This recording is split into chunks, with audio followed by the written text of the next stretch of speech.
Hello, I'm Sridhar. In this video, I'm going to explain about the concepts of metallurgy.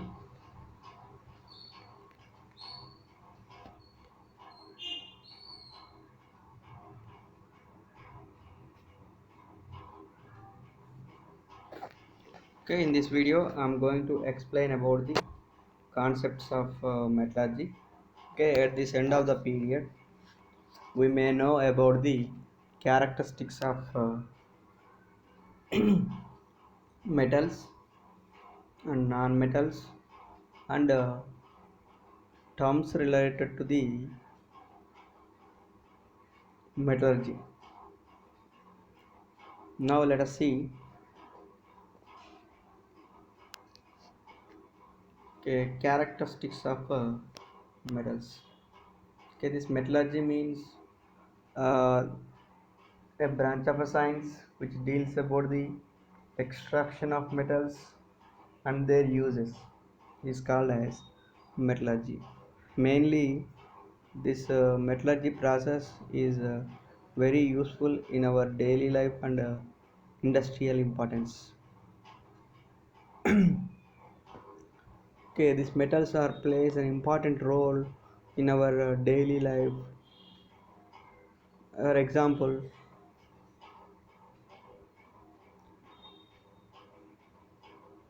plants can use the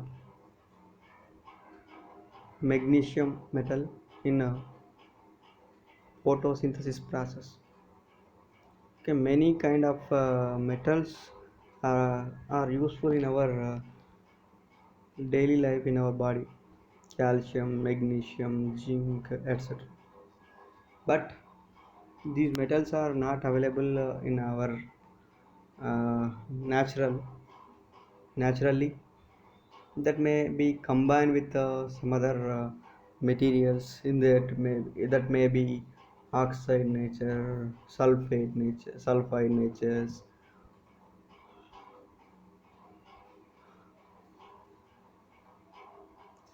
carbonate, bicarbonate, hydrated mode. Means mainly the metals are not available in directly in the nature, but maybe that may be available in combined state with other materials because of high reactivity of the metals that may be combined with another material, but those cannot useful directly in our daily life. Okay, that needs some process. Means that extraction should be uh, takes from the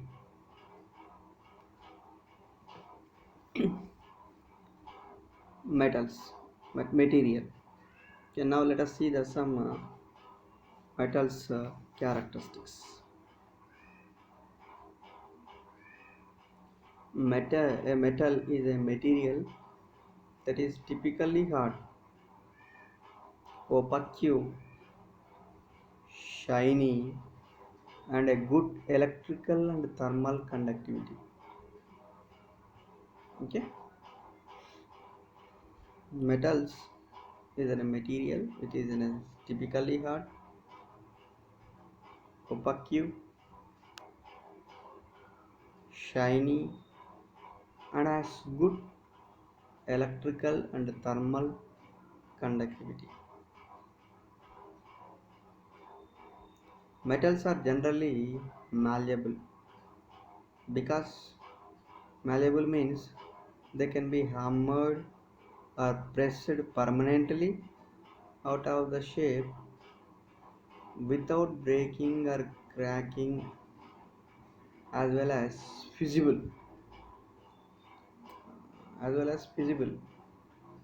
because they are able to be fused or melted, and also shows the ductile nature, that is able to drawn into a thin wire.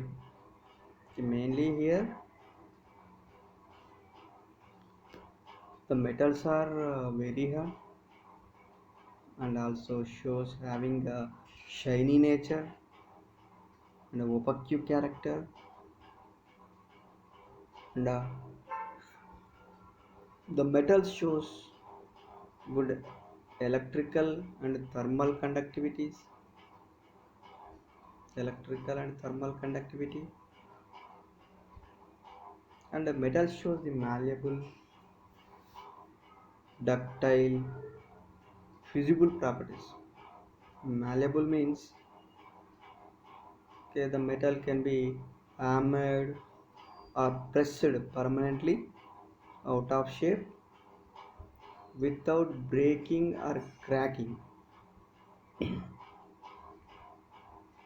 and also it shows fusible means able to be fused or melted. Okay, this can be melted, this can be converted to melts or in a fused state, and also show the ductile properties, means thin wires. Okay, mean this material can be mixed into a thin wires, means these kind of properties shows the metals. Number one, these are hard in nature, these are opaque in nature, this shows the metallic luster,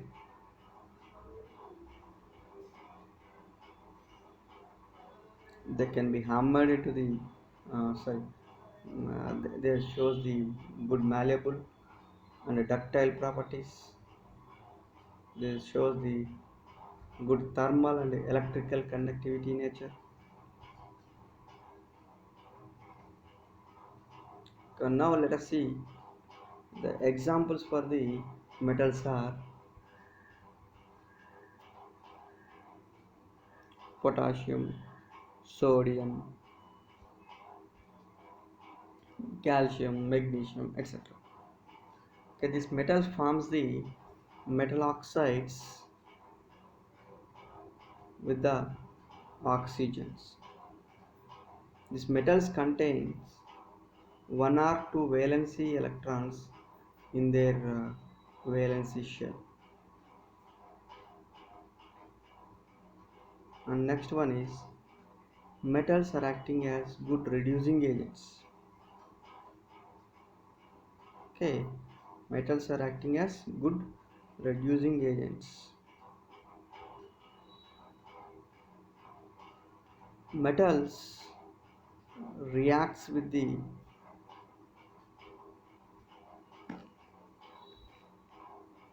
dilute acids and it liberates the hydrogen. Okay, when metal reacts with the carbonate and bicarbonate, it liberates the carbon dioxide. Number one, metals are having typically hard in nature, shiny surfaces. It shows the good conductors, and also it is also shows the good thermal conductivity nature. These are having malleable properties. This shows the ductile properties. This shows the fusible property, and these metals are reacts with the dilute acids, liberates the hydrogen gas. And metals reacts with the carbonate and bicarbonates, it liberates the carbon dioxide. Metals are acting as good reducing agents. These metals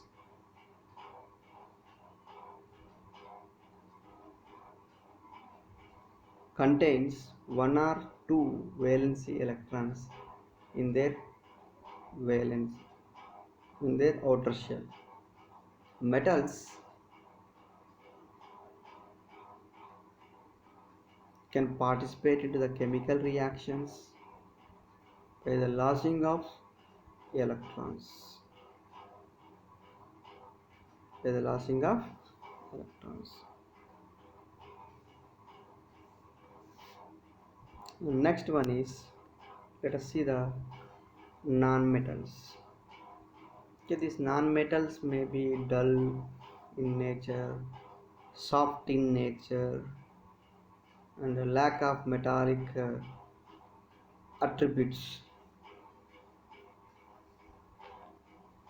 Okay, this physically, these non-metals tend to be highly volatile, means easily vaporized, have low elasticity, have low elasticity, and are good insulators of heat and electricity. Heat and electricity.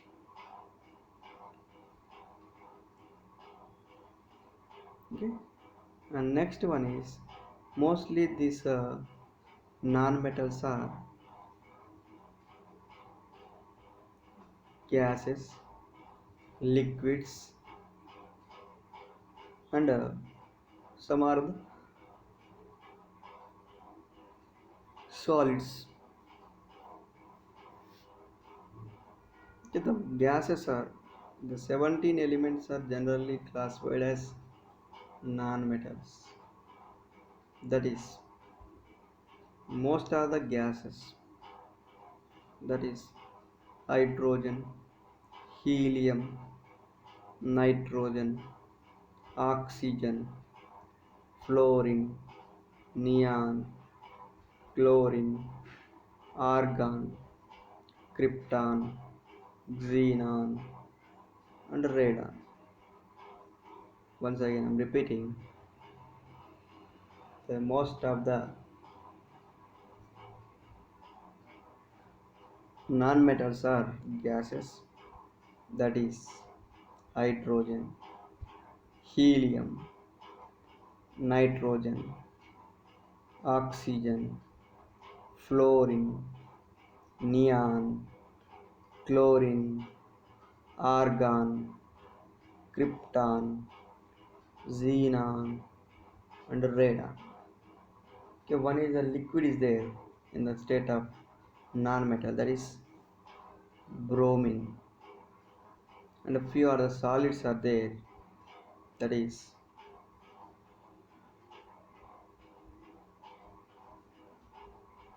carbon, phosphorus, sulfur, selenium, and iodine.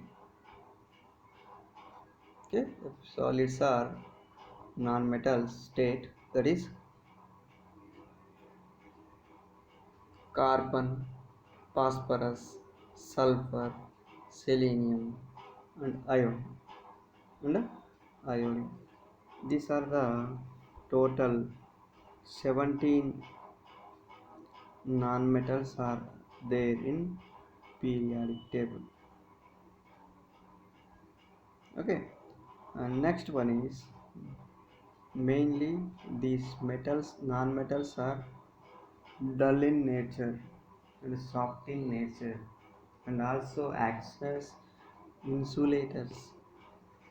These may be available in the form of solid, liquid, and gaseous state.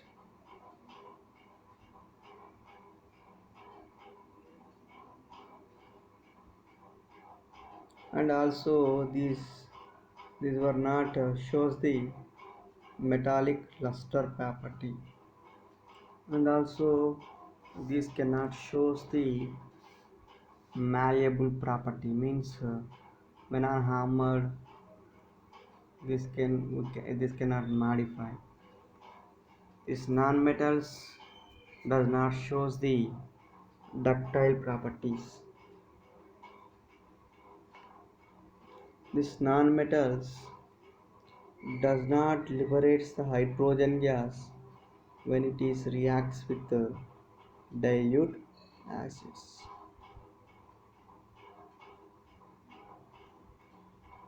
And next one is this non-metals does not liberates the carbon dioxide when it reacts with the carbonates and bicarbonates. Okay, these non-metals are acting as good oxidizing agents.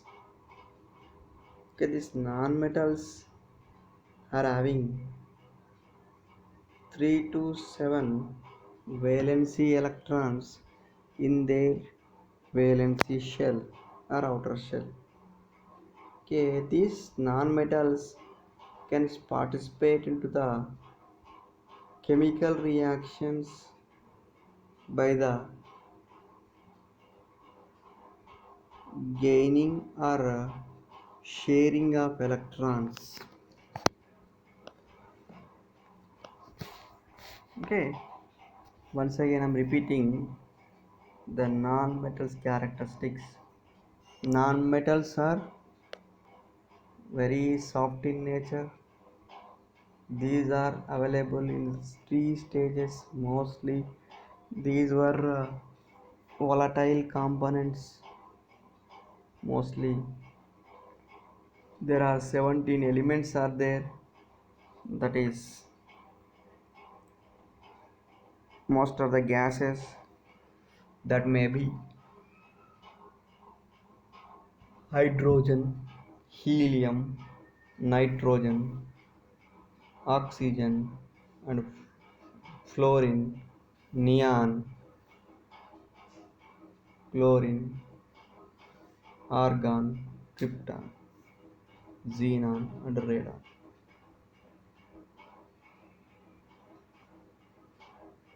One is a liquid is there, that is bromine, and a few other solids are there, that is carbon, phosphorus, sulfur, selenium, and iron.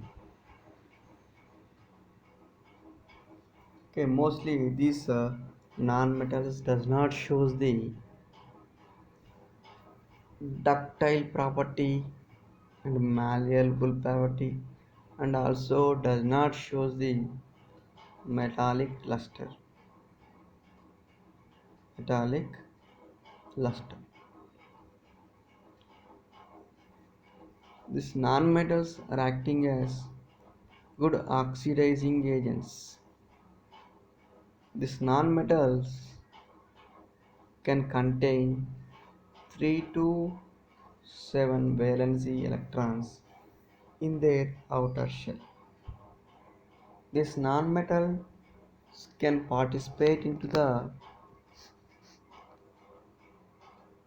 chemical reactions by the gaining or sharing of the electrons. Okay. And next one is,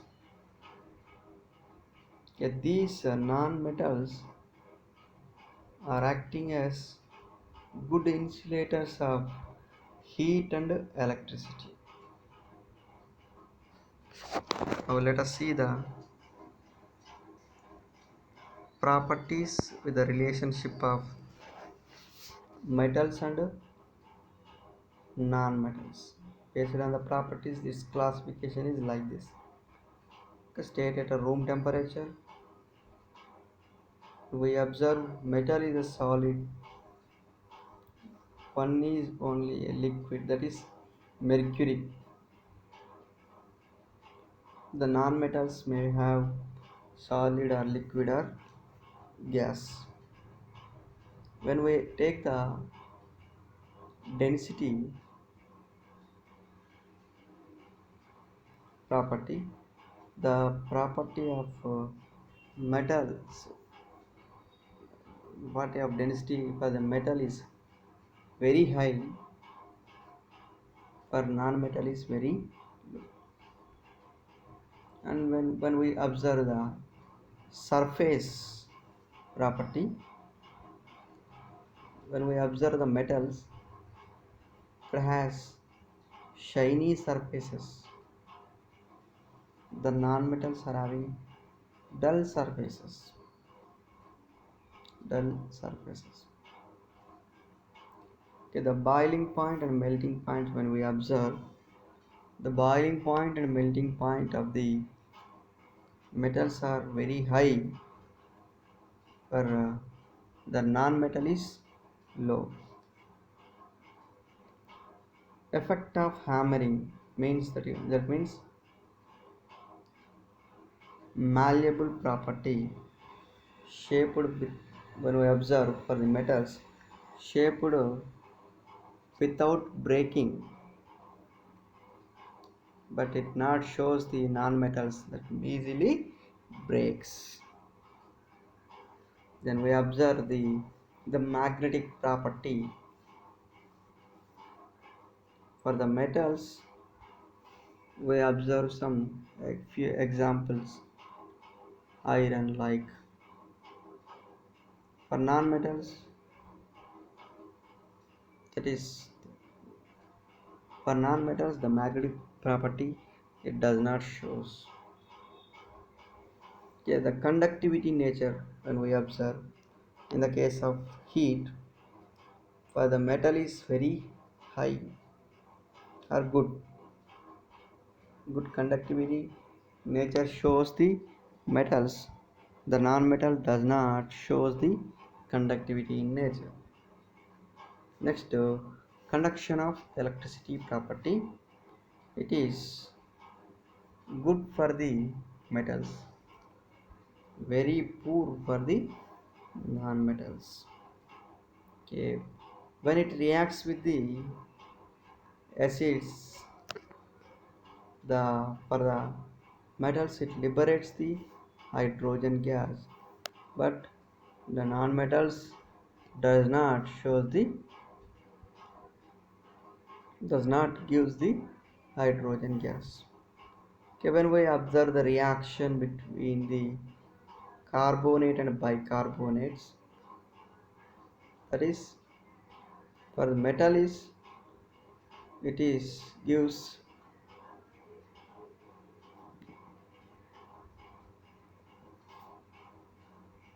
carbon dioxide, but for non-metals it does not.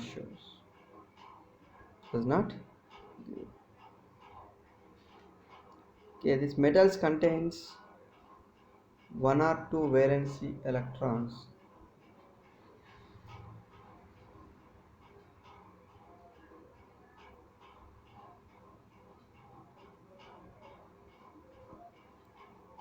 Metals are acting as good reducing agent.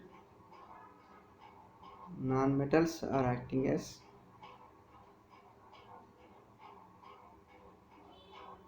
good oxidizing agent.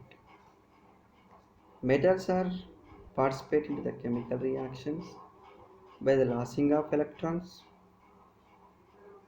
In the case of non-metals, metals does not gives the metals participate non-metals can participate into the chemical reactions by the sharing or gaining of the electrons. Once again, I'm repeating the definitions of properties of this one. The temperature nature, at the room temperature the metals are solids, non-metals are solid or liquid or gas. Metals are hard, non-metals are soft.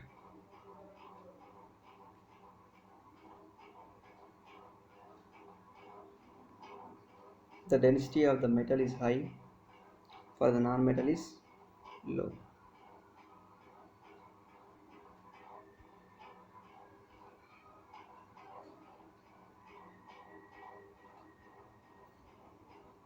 The melting point and boiling point values are very high for the metals. For the non-metals are it is below. The magnetic property shows the metals but not shows the non-metals. Metal shows the malleable and ductile property, but non-metal does not show the malleable and ductile property.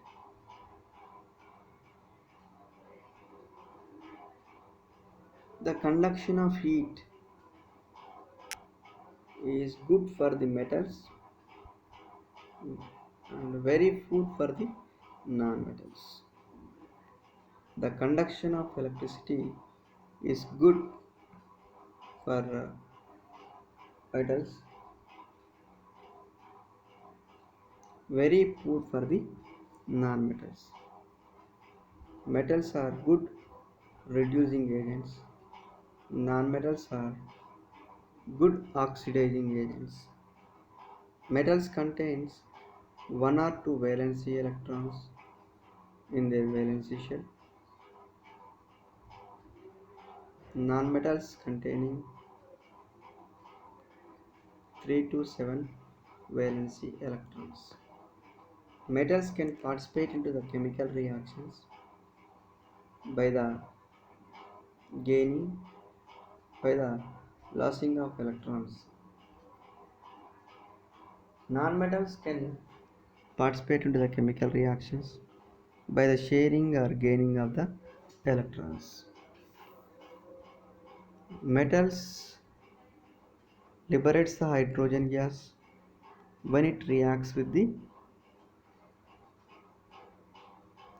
dilute acids. Metals does not gives the hydrogen gas when it reacts with the dilute acids. Metals liberates the carbon dioxide when it reacts with the carbonate and bicarbonates.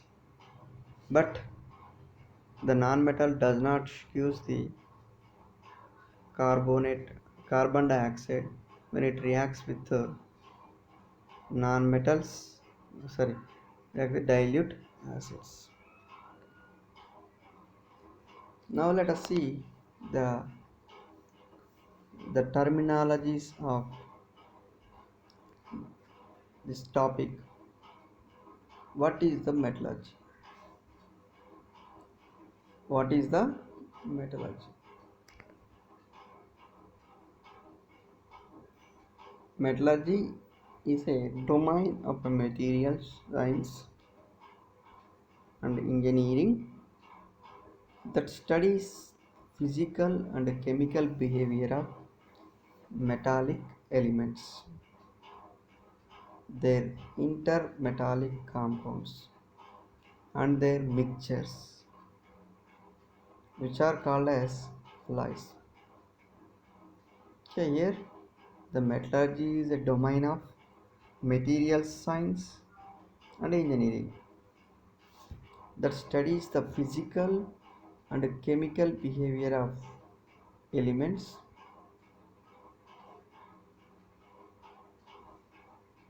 their inner metallic compounds, and their mixtures, which are called as alloys.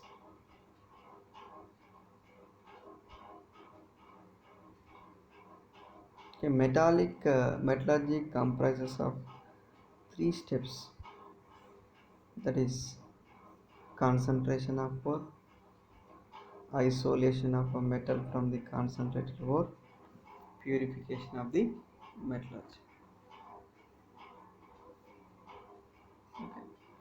Okay, it is mainly contained the three types, three steps.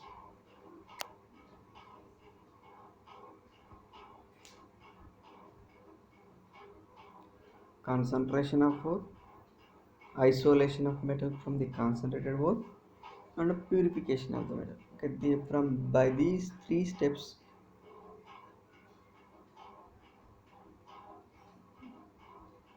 metal can be extracted from the material.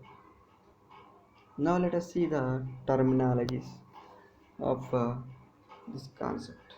Minerals. What is the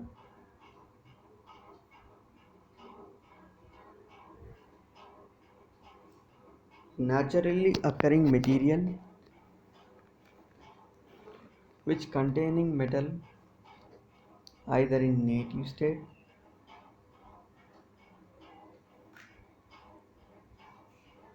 or in fused state,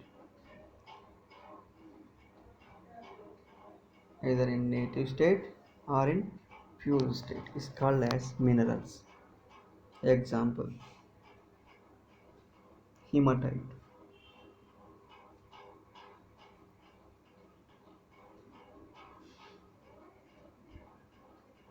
bauxite, galena, corundum, zincite, calcium carbonate, etc. Once again, I'm repeating: a naturally occurring material which contains the metal either in native state or in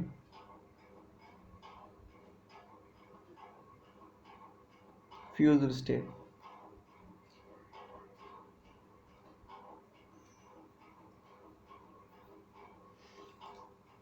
Examples for minerals are bauxite, galena, corundum, hematite, zincite, diaspore, etc. Next one is ore.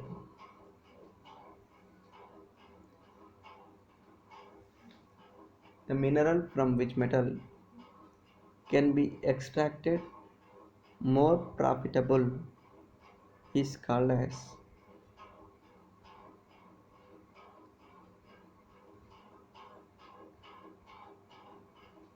ore. A mineral from which metal can be extracted more profitable is called as ore.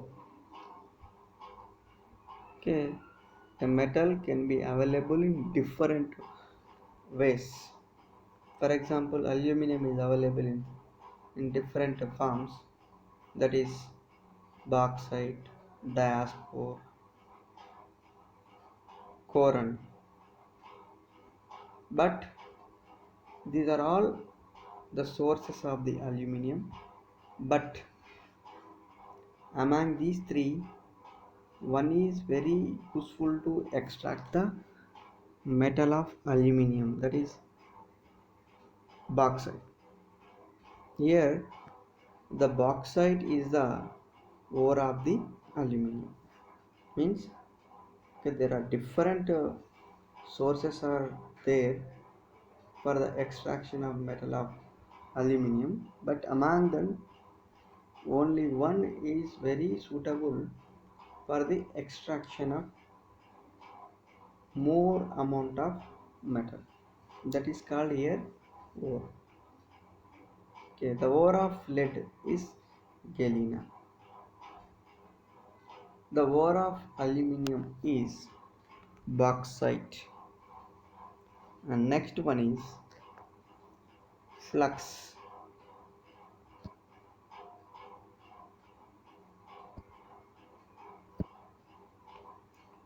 Flux, a chemical substance which is used to removal of impurities from the ore, is called as flux. A chemical substance which is used to removal of impurities is called as flux.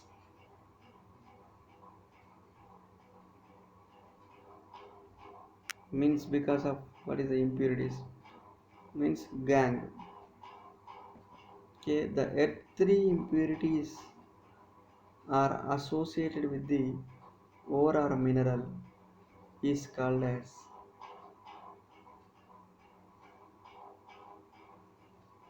Gang.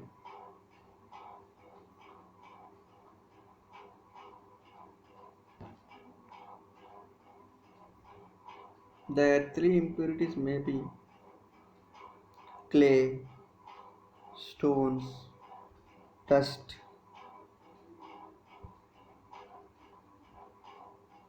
sand, etc. Okay, these are also called as gang or matrix. The three impurities are associated with the gang or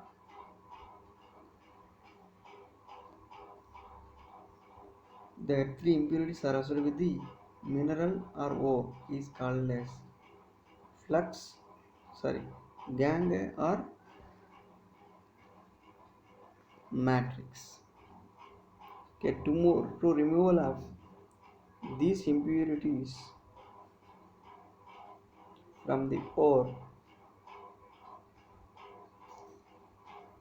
we have to use one chemical substance. Then it is known as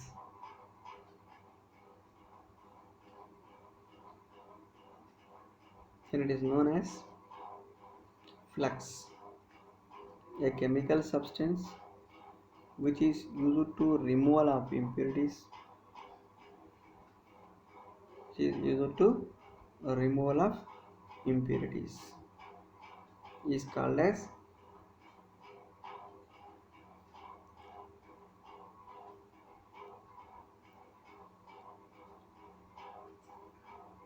flux. These fluxes are again two types: acidic flux and basic flux. Definition of flux: acidic flux is a flux which is used to removal of basic impurities like calcium oxide and magnesium oxide is called as acidic flux. That is, in the case of acidic fluxes, we may use silica SiO2. And next one is basic flux. The flux which is used to removal of acidic impurities like silica, etc. is called as basic flux. Okay, in this case of basic flux, we may use calcium oxide and magnesium oxide, etc.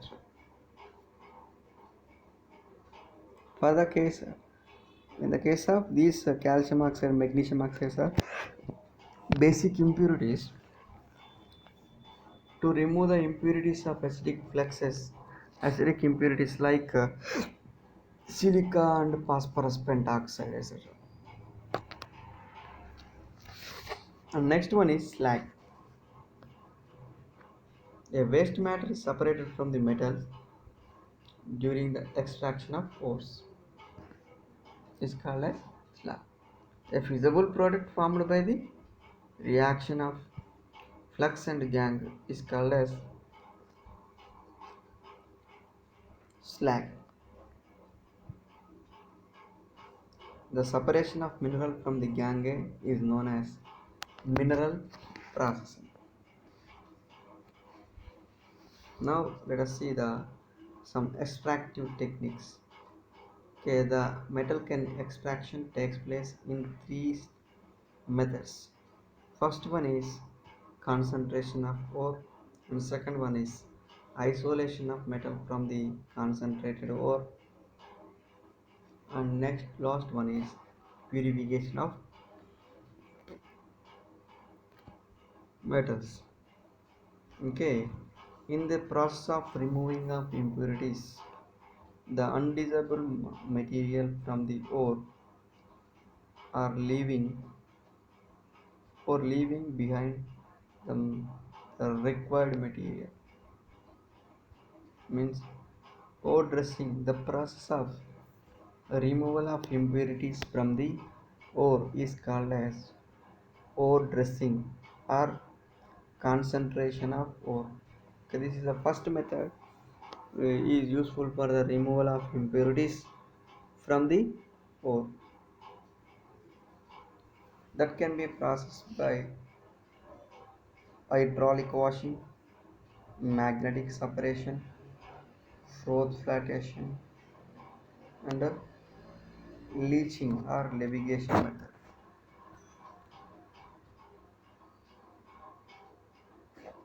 Now let us see here the next step is after the conduction of after the removal of impurities from the ore, we have to make the metallurgical process, then we get the metal. Pyrometallurgy is classified into following categories, that is calcination, roasting, smelting, and then last one, after getting the metal, we may refining we may refine the metal.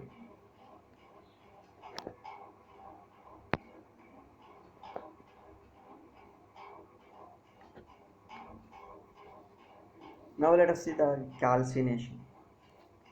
Calcination is a heating to the high temperatures in the absence of air or oxygen. The main purpose of calcination of ores are converted the carbonates and hydronates into hydroxides or into oxides. Mainly this can be processed.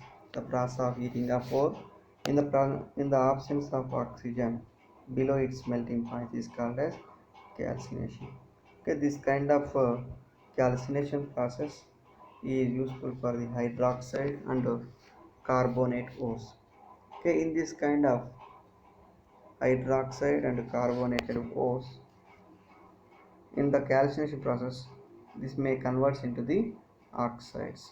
Example, zinc carbonate gives rise to zinc oxide plus carbon dioxide.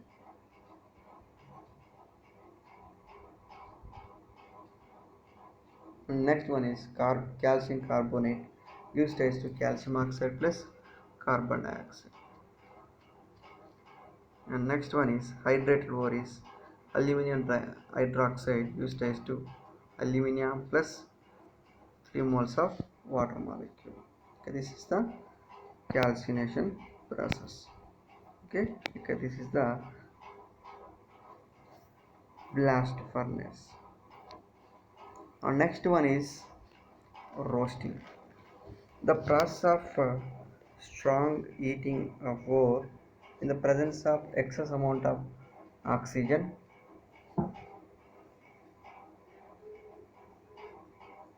below its melting point is called as roasting.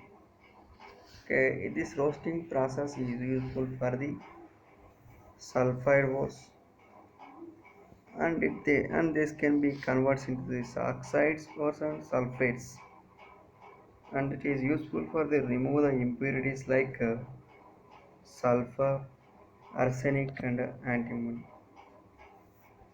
and it is also useful for the to remove the moisture. Okay, to oxidize easily oxidizable substances. Okay, it is mainly used for the sulfide ores. It converts into the sulfides into the oxides. Let us see here example, zinc sulfide plus 3O2 gives rise to zinc oxide plus SO2. Iron sulfide plus 11O2 gives rise to Fe2O3 plus 8SO2. And next one is last one is smelting is a form of the extractive metallurgy. Its main use to produce a base metal from its ore. Smelting makes the use of heat and a driving of elements as gases or slag and leaving only the metal base behind. The reducing agent is commonly is a source of carbon, such as coke, and earlier times charcoal. Okay, mainly in this kind of metallurgical process of smelting, the heating of ore takes place in the presence of reducing agent. Sometimes reducing agent and flux. Okay, example to hematite. When on heating with the reducing agent, it converts into directly iron and carbon dioxide. If it may contain any impurities like calcium oxide is there, so that can be separated with the calcium oxide is there that can be separated by the addition of flux along with the reducing agent in the smelting process that can be separated out.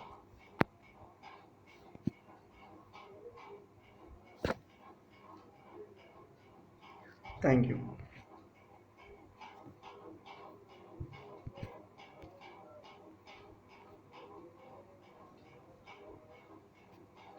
In this topic, we have to discuss about the characteristics of metals and non-metals, and also we discussed the terminology relevant to the uh,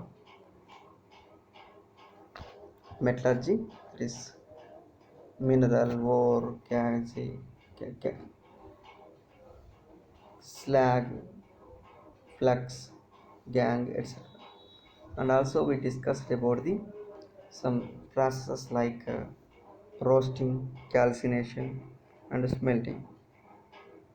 Okay, thank you.